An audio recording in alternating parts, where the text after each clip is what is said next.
Yes, and my name is Branlan, your host, yours truly. So, allow me to introduce my main guest today, our Mr. Ojok. How are you, sir? Thank you very much, Brian. Yes. It's we are delighted to host you here at Okay. Okere In City. Okere City. Yes. Oh, yes, and tell us briefly about yourself. Well, my name is Ojok Okello. I'm the founder and CEO of Okere City. Okere City is a radical and ambitious rural development plan to build the first sustainable rural city in Africa. We call it a rural city because it's based on the idea of rural futurism. So basically, where we turn a deep, remote rural area into a place where opportunity abound, where we have create access for quality educational services, where we create access to better health services, where we make sure that basic commodities and goods are made accessible to the rural people. And this is basically what we've been doing for the past 3 years. Okay, and Yes. before we go any further, I was watching Al Jazeera, and the story was quite interesting. How did you choose to come back about how many kilometers from the city? About Actually, 440. all the way from London, and he Yes. used to come back deep down here and used to say, "No, I need to go back home and improve and a better lives of my people."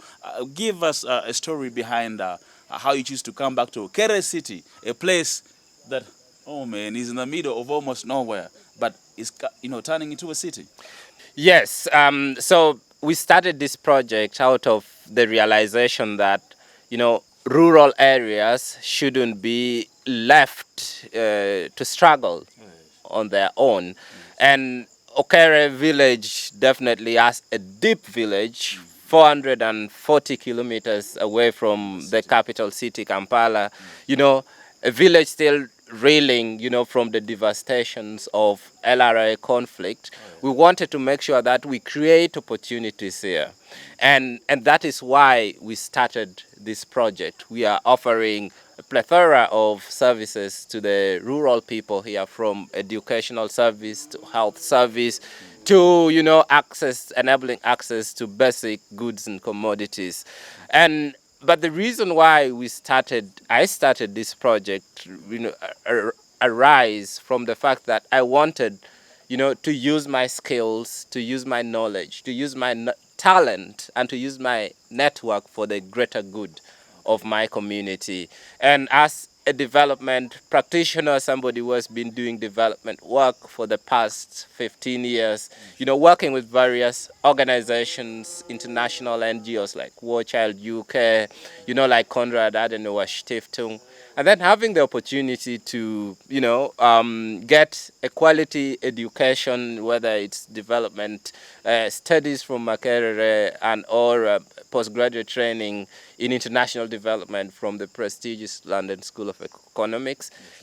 I then asked myself, how could I be an advocate for development? How can I be a practitioner for development when my village still lies in ravages, and so that compelled me, as in, why should I, live a posh, fancy life in Kampala? Why should I go to New York or London and stay in these nice places? And yet, when I come to where I call home, I'm uncomfortable when I go to a toilet.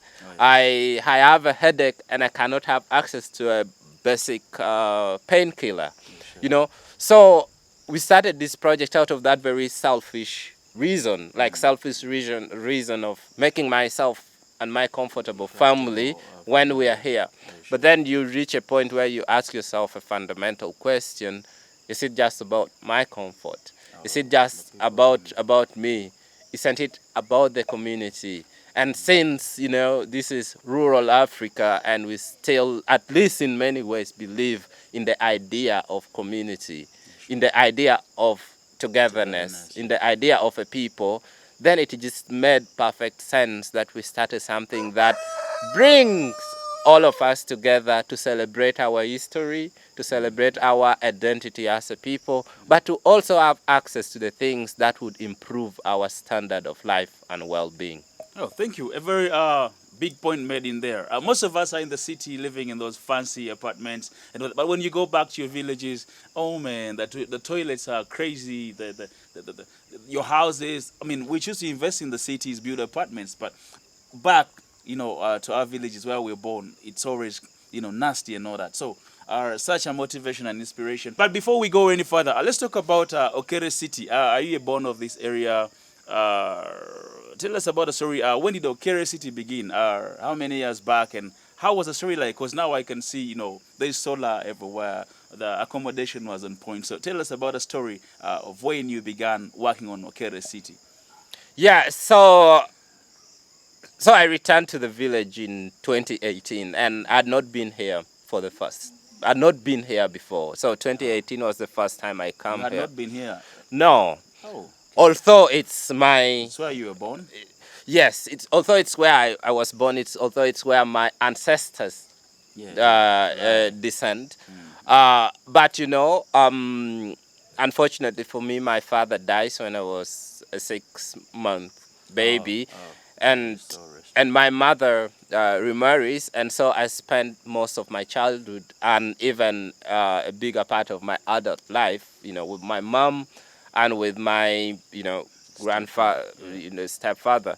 But then you see, as an African man, you will always want to know yourself. Yeah, You'll where you always hail want to from. know where you come from, Yeah, sure. and it is that quest for finding my roots. It's that quest for knowing who I am, Yeah, sure. who are my people, that brings me back Okay. home. And yeah, it's, I mean, right over there is my brother's compound. Over there Oh. is, my grandparents' home.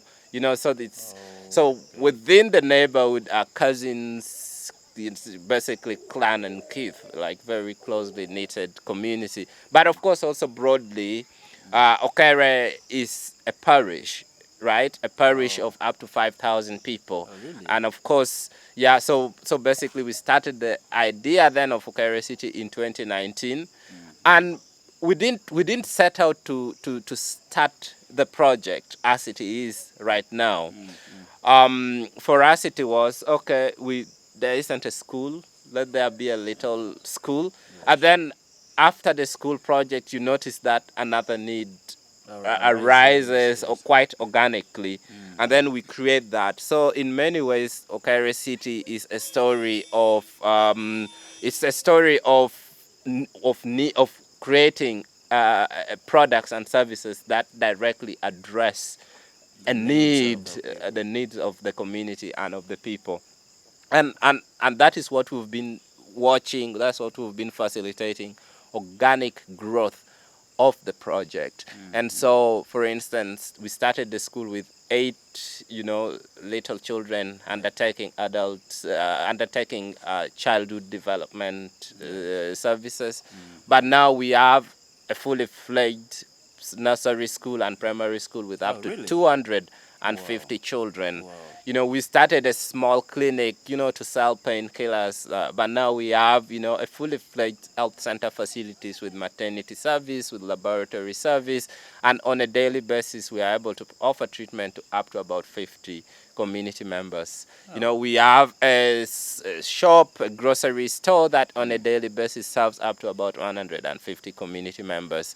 And we definitely have other projects that bring the community, like cultural projects. Yeah, let's talk about that. When I Yes. arrived yesterday, I found large, numbers of people, and there were activities. I think cultural activities. Let's talk about the social enterprises, the social projects that you have, that you run with the people. Do you have women's groups, the culture groups? I really found quite some interesting activities. Yeah, so we need to go back to where we come from. So for generations, Lango as a people, or Kere as a community, has always been a very closely knit, cultured Yeah, sure, society. sure. But then we undergo through this phase of war and conflict that destroys all these things, right?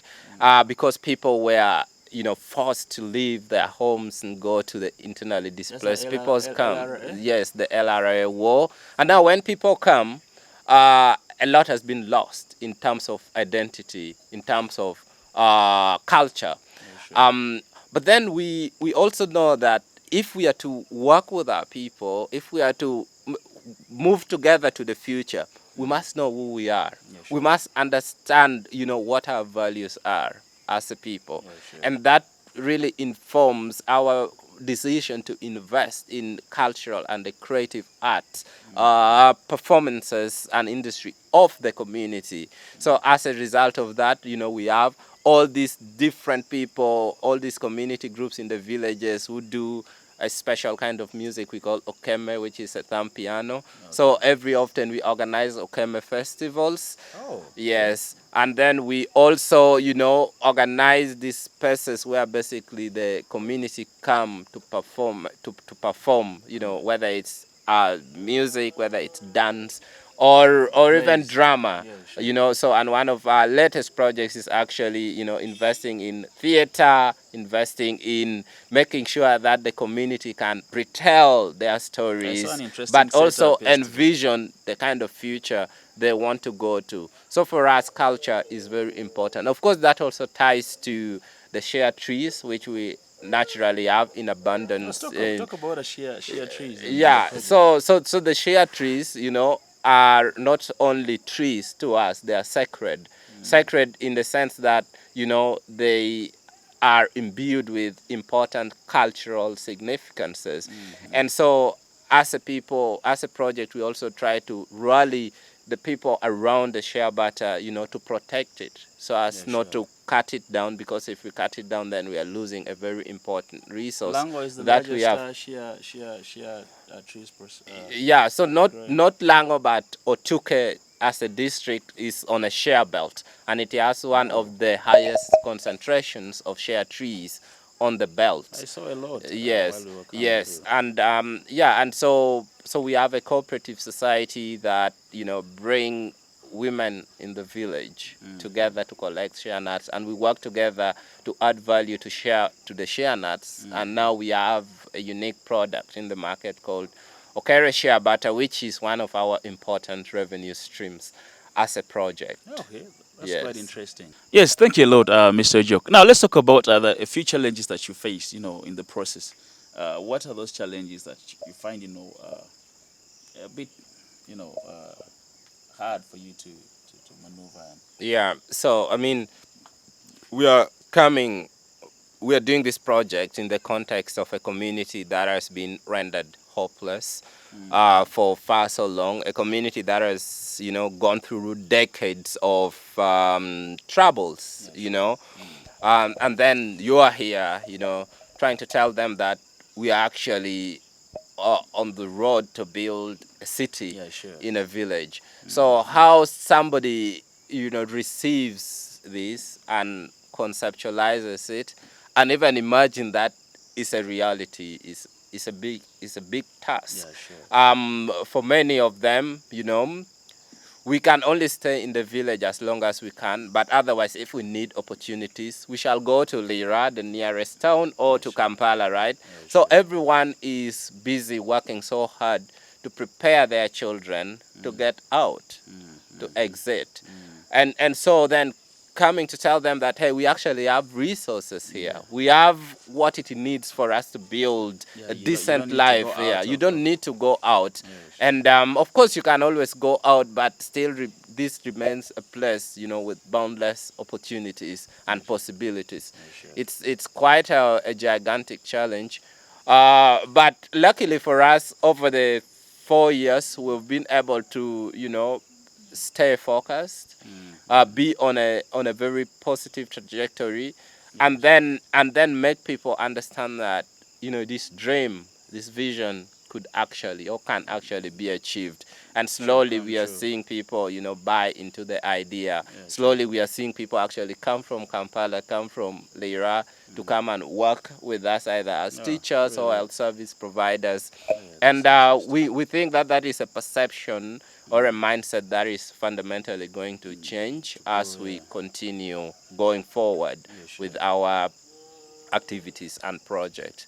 But looking into the future, I mean, we basically just want to broaden the scope and scale of our operations, make sure that we develop, one of the best educational services in the sub-region. And hopefully in time even stretch to the extent of starting up, a university here. But also most importantly is continue investing in the shea butter, value chain, because we know that it is a natural resource that we have, and hopefully, use it as the vibranium, as in the story of Wakanda, right? Yeah, sure. Yeah, because just like Wakanda had their vibranium, we have our share trees. Yeah. We have the share nuts, and we can use this resource to catapult our community into the future. Yeah, sure. A brighter and a more progressive future. Oh, sure. Thank you so much. And now, in a few words, let us know what you would like the world to know about Okere City. Give us a word to the youth and tell us how you can be found. Do you have a website? Do you have social media handles? If someone would reach out to Okere City or come through and pay a visit, how do we find you? Yes. You just think of Okere City, as this rural futuristic project, trying to reimagine possibilities of rural areas, of rural Africa particularly. And you can know a lot more about our project by visiting our website on www.okerecity.org. But we are also available on all social media platforms, from LinkedIn to Facebook to YouTube to TikTok and to Instagram. On Instagram as at Okere City. So you can check our work out. You can call us, you can write to us an email, and if you want to volunteer, please come. If you are a nurse, if you are a teacher, if you are a doctor and you think you can be here for a month or two or whatever time, please come. Sure. But also if you can donate to support our cause, Sure. that would be amazing. Yeah, sure. Thank you, and I hope to see you all in Okere soon. Okere City soon. All right, as we close down, help me tell those corporates that are stuck in the city to go back to their villages and develop their villages. Yeah. Yes, guys. So we are the middle. Like, if you are in the middle class, if you are a teacher, if you are a doctor, if you're a development worker, a social worker, you have something that your community needs. Don't just stay with it. Go back to your community and do whatever you can. Whatever it is you can do to make sure that you give back to your community, because without the community, we are basically nothing beings. Sure. Yeah. Thank you so much. Yes, and I hope you're going to take us around Okere City. Yes. Yeah, take us through the beautiful, structures that you have over here. All right. Yeah. Thank you so much. Around. Yeah. Welcome to Goom's Kitchen. This is a local kitchen. We basically only prepare local and authentic African cuisines, but mostly Lango cuisine. So if you need malakwang, if you need bo, if you need akeo and all these traditional foods, you get them here. We invest in this kitchen because we understand that food is an essential part of culture, of cultural life, and of tradition. And as a project that is trying to develop local cultures and traditions, we believe that investing in food is very, very important. Yeah, as you can see, the restaurant has a local thatched roof. It's thatched with spear grass. But we also have some of our products. The Okere shea butter is here. It's as authentic as it can be. But we also make other local craft from shea wood. This usually the shea wood will either fall down or get struck by lightning. And so instead of burning that wood to make charcoal, we add value to them with authentic, products, craft and wooden products, carvings like this. And this is a local bag that we have. And basically, you can see how culturally fitted our space or our restaurant is. Yeah.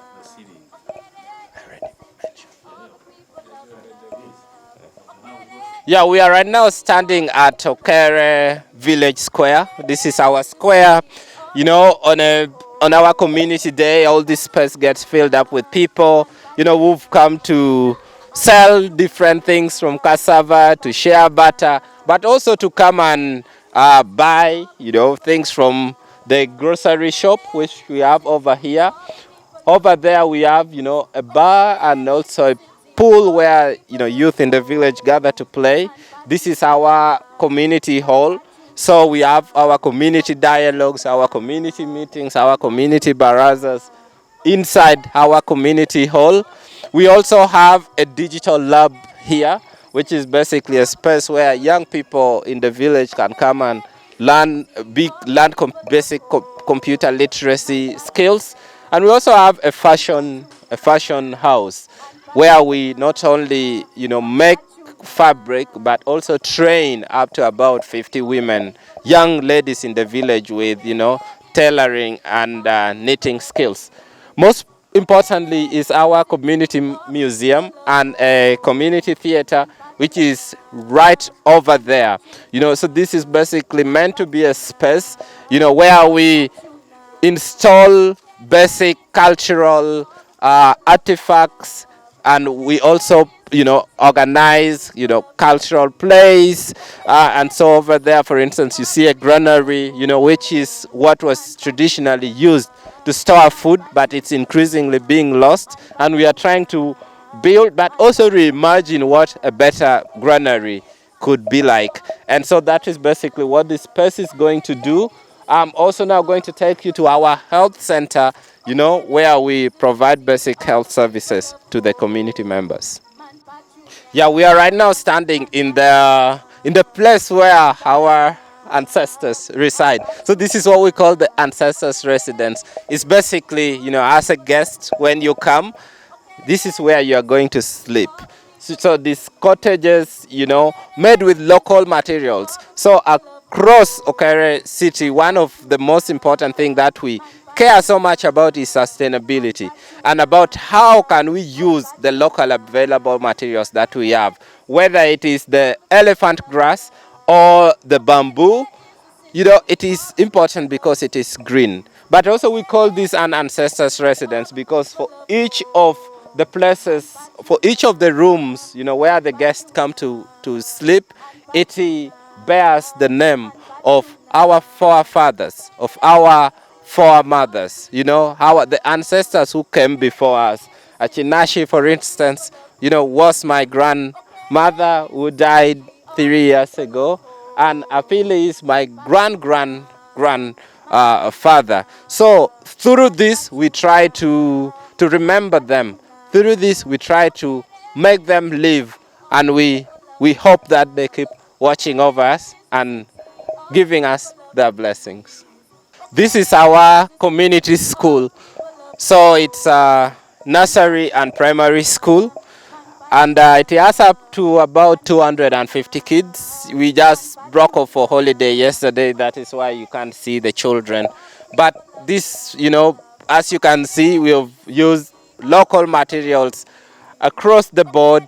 This place is very, very hot. Temperatures go up to 35 degrees. And you see the bamboo, it's open, the house can get well aerated. It has, the grass that absorb sun heat. And through this, we are able to provide quality educational services to up to about 250 children in the village. Children who initially did not have, where to attain quality educational service from.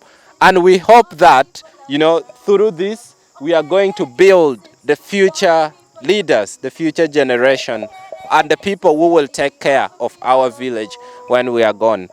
Importantly is also the playing area. So these, racks or whatever you see here is where the children play. And we've tried so much to make it authentic, to keep it natural, and use as much local materials as we can get. Yeah, so welcome to our office space. So this is basically, we work, but it's also a little library with lots of text on community development and local capacity building. It's, this is where I spend, a lot of the time during the day when I'm not having community engagements and community meetings or meeting the staff. So this is basically, where we work. And yeah, this is our visitors book. You might want to record your presence and also tell us what you think about the project. Thank you very much.